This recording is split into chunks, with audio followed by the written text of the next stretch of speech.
Good morning. Thank you for joining us today on this webinar. Today we're looking at OCS360 tips and tricks. As always, if you have any questions, please enter them into the questions panel and we'll get to those at the end. Hello and welcome to today's webinar. In this webinar, we will give you some tips and tricks for OCS 360. Today is all about providing tips and tricks that will help you use OCS 360 more effectively. Here's the agenda for today. We will start with a quick review of OCS 360 before diving into some demonstrations. We will discuss adding controllers, account management, multiple admins, new widgets, and more.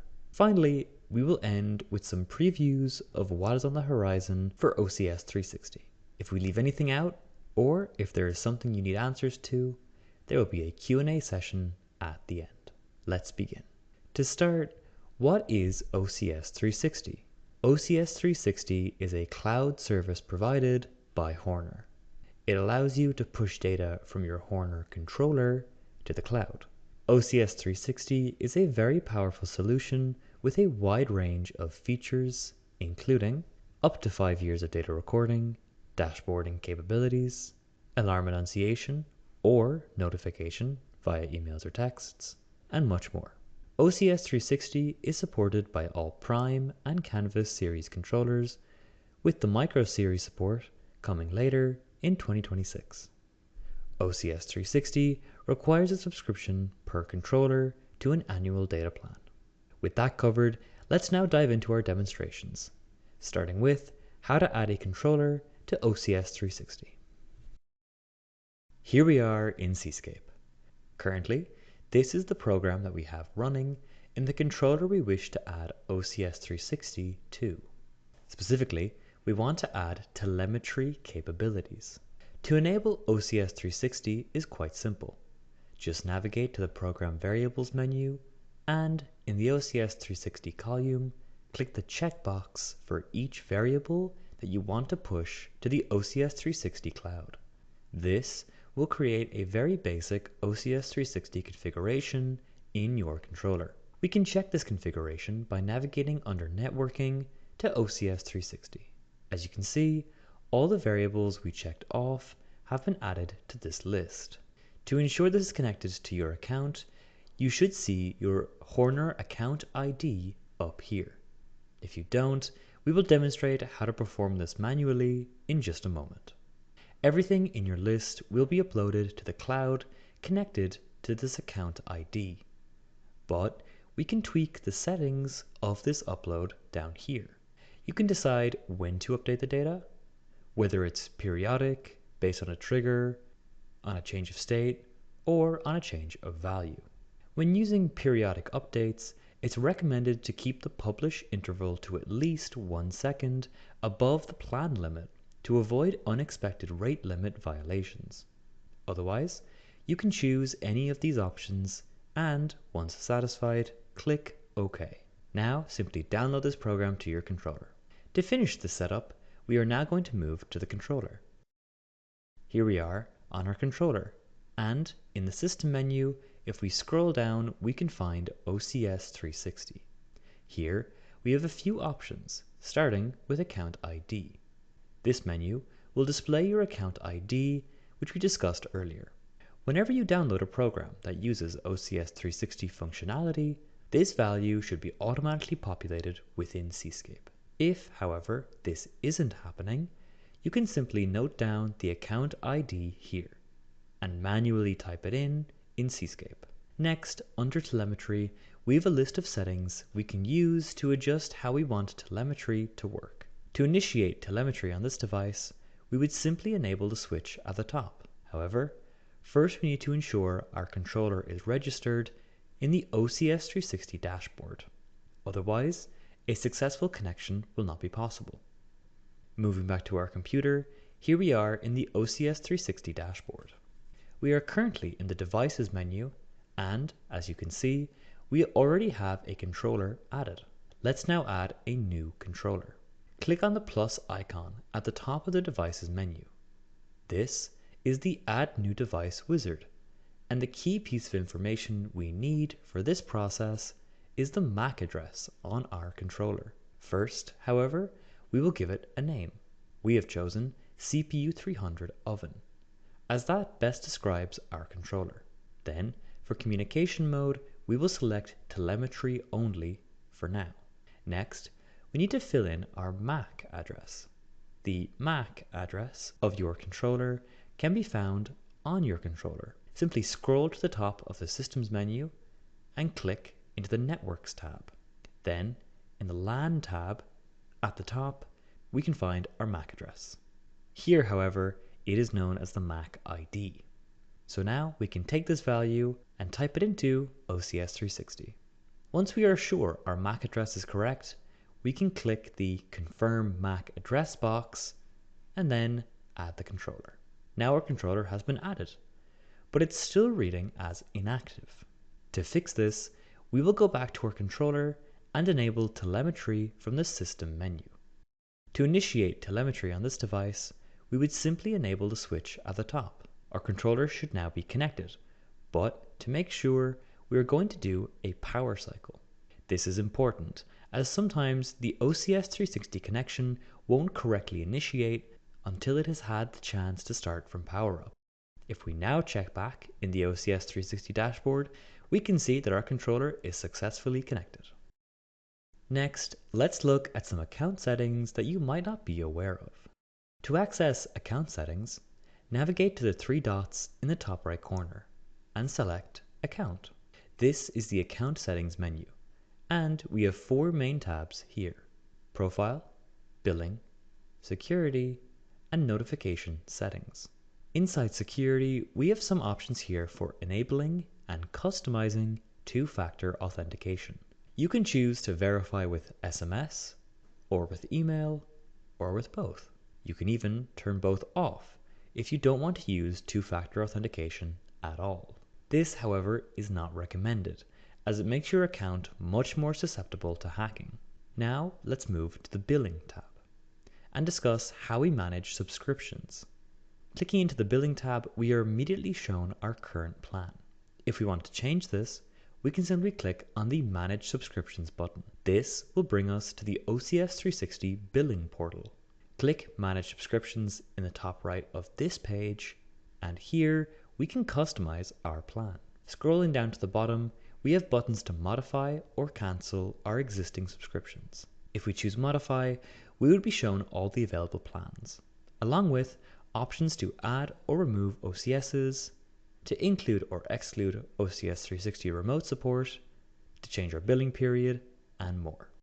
What if we wanted to add a user to our OCS360 dashboard with the abilities to add and remove controllers, view data, create custom dashboards, and more? To do this, we could add a tenant admin. Navigate down to the Admins tab from the bar on the left side. This is the tenant admins area. Clicking the plus icon in the top right will open the Add Admin wizard.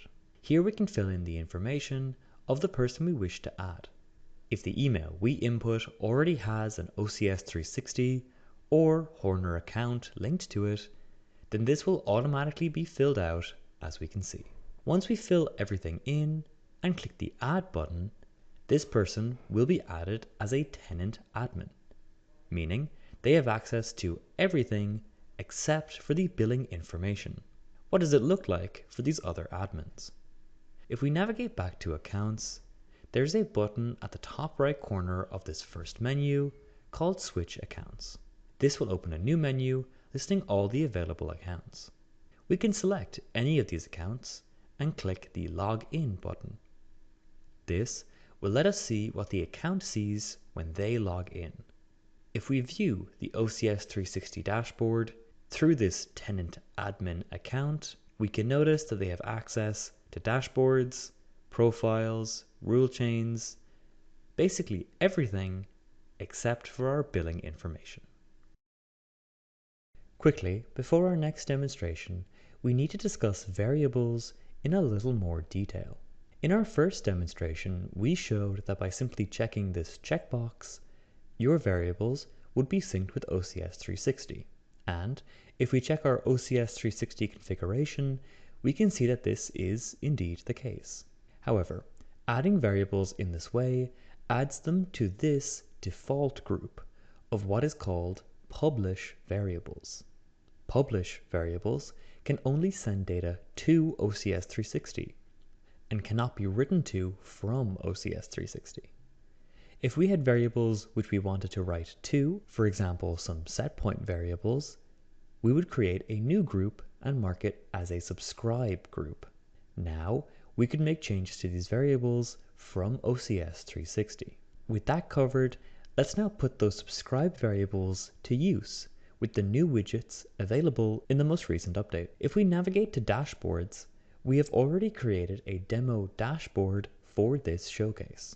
Here, we have a very simple dashboard that displays the 4 temperatures of our 4 different pizza ovens, and beside them, we have 2 dials that lets us control the target temperature and the cook time. Over on the bench, here we have the controller that's running our pizza oven program. As you can see, everything is successfully connected, as our values seem to be the same across both. Back in OCS360, we can use these dials to alter the target temperature and cook time on our controller. However, sometimes it can be easier to simply type in a desired value instead of trying to use these dials. Well, in the most recent update, we have just added some new widgets that make this possible. Click on Edit Mode to get started. From here, select all widgets from the top, and then we are looking for the Data Update button. This will add the widget to our dashboard and open up the configuration menu for that widget. We choose a target device. For this demonstration, we will choose the CPU 300 oven, which is the controller we added in a previous demonstration. Then, under Appearance, we will get back to the customization of this widget in just a minute, but for now, skip about halfway down to the Data Update settings. In this dropdown, we will find all the variables that are in subscribe groups, and in this case, we only have 2. We will choose Target Oven Temp. Then we click Add, and that is our basic Data Update button initialized and ready to go. Now, with the functionality complete, let's improve the design. Let's add a title and change the Send button text to something more fitting. To start, click on the pencil icon in this widget to enter the configuration menu again. Here, under Appearance, we can change the title. Into the box labeled Widget Legend, we can type a suitable title. In this case, we will go with Target Temperature. Then, for the button text, let's change it to Update, as that feels more suitable for our application. We could add further changes, but for now, this is enough for our demonstration. So, we will click the Apply button at the top. And here is our customized button. It looks a lot better. However, the title is still a bit small. Let's fix that. Once again, click on the pencil icon in this widget to enter Edit Mode. Then, under Appearance, let's change the font size from 12 pixels to 16 pixels. Once again, we click Apply to confirm our changes, and now that looks a lot better. Our button is now ready to go, but it would be nice if we had another one to edit cook time with. Instead of remaking it from scratch, we can simply duplicate the one we just made. Right-click on the widget you want to duplicate and select Copy. Then, right-click on any blank area of your dashboard and click Paste. Now, we have 2 buttons that do the same thing. So, let's go into Edit Mode, under Appearance, click on the Data Update settings, and from the drop-down, we will select the Cook TMR preset variable. Now, our button will control the cook temperature instead. So, before we click Apply, we will quickly update the title text to match. And now, our dashboard has been upgraded with these new Data Update buttons. Another new widget added recently is called the Label widget. This lets us place a title about both sections of our dashboard to describe what they do. If we click Add Widget and then select All Widgets, in this list we can find the Label widget. Here it is. It's quite a simple widget, but we can use it to insert a title. So let's add oven zone temperatures. Then we can change the font size. 48 pixels should be good for this demonstration. And finally, we can change the color.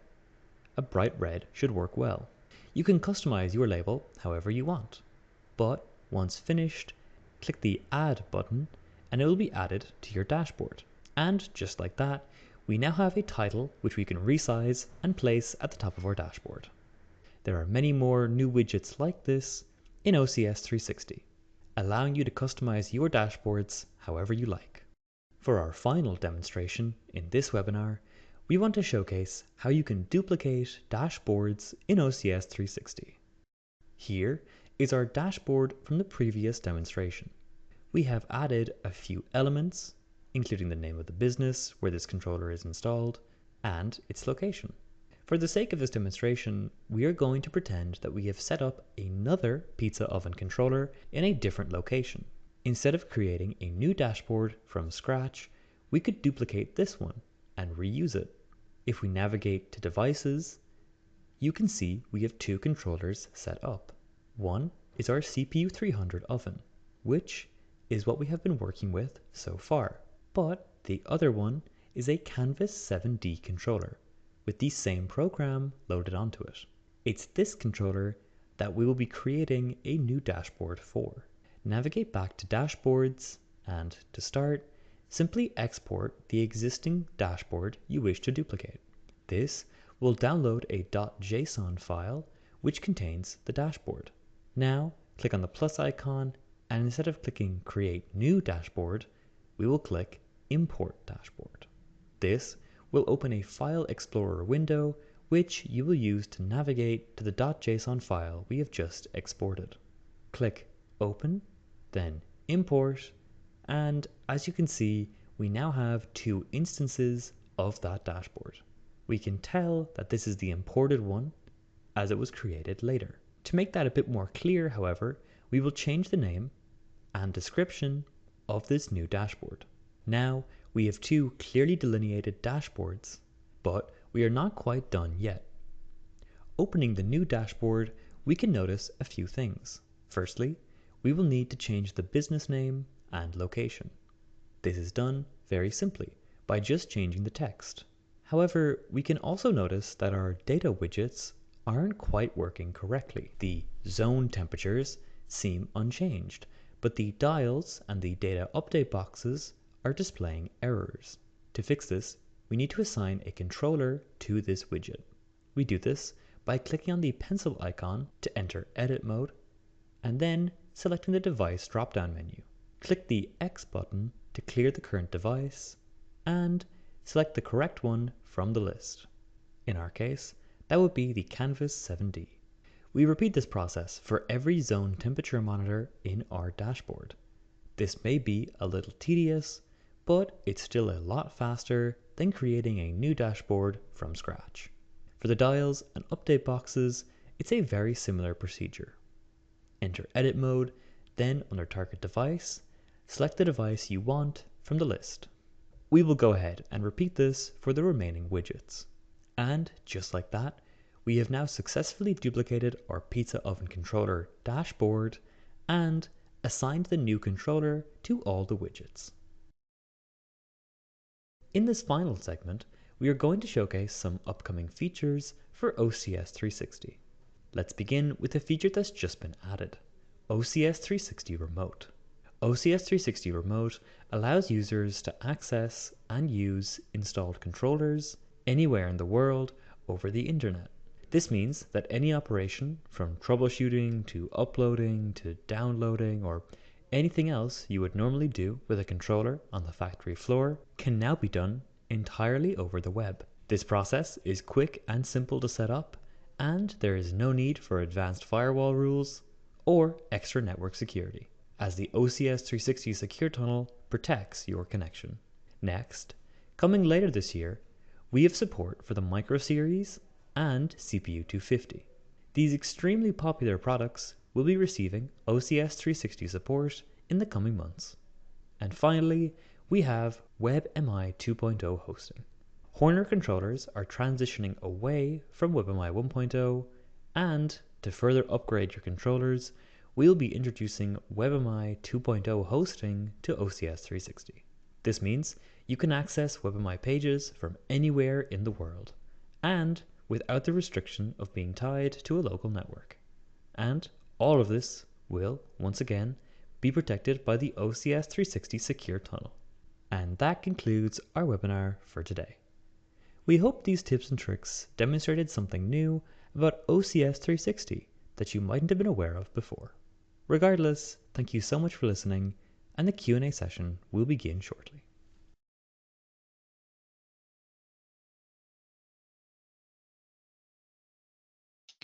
Thank you so much for your attention today.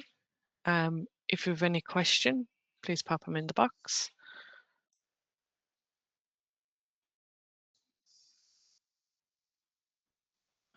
Just for now, I will share what's coming up with the webinars. So next week we will have video playback on Canvas controllers, which could be helpful if you want to add some how-to videos inside in your program for users. We will move on to hands-on with the CPU 300 the following week and take a look at all about HMI Connect in 3 weeks' time. So as always, you can get those on our website under support, and then webinars will take you to this page. All past webinars are available at the end of the page there. So we don't see any questions come in at the moment. If you do think of anything, please don't hesitate to reach out to us at technical support. And we'll see you again next week.